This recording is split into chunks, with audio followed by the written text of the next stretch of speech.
Tingin na sulat mo. Patingin po. Angat mo nga.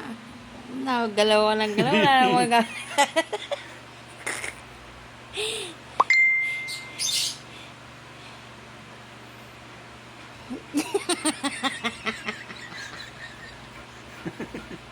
Bakit?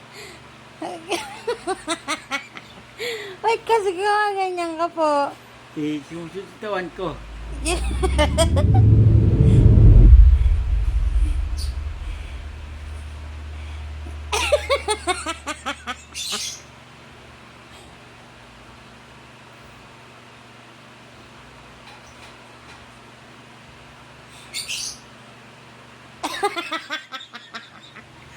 Wow!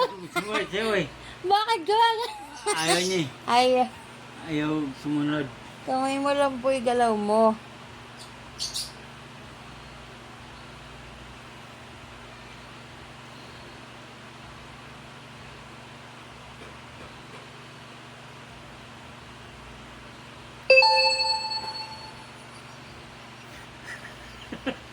Ang ganda.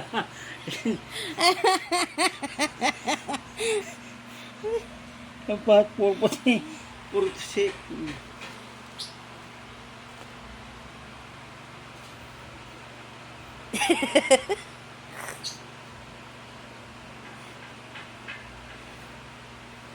Papa nila sumusulat po. Sabi ko, hawakan mo ayos. Ay, hawakan mo po. Yan ang gagawin mo araw-araw para ma-practice yung kamay mo. Yan.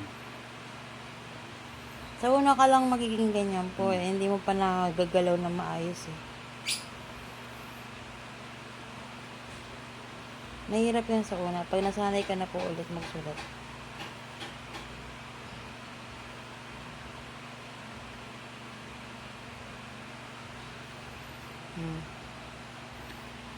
Tingnan natin yung progress mo ha. Yan yung sulat mo.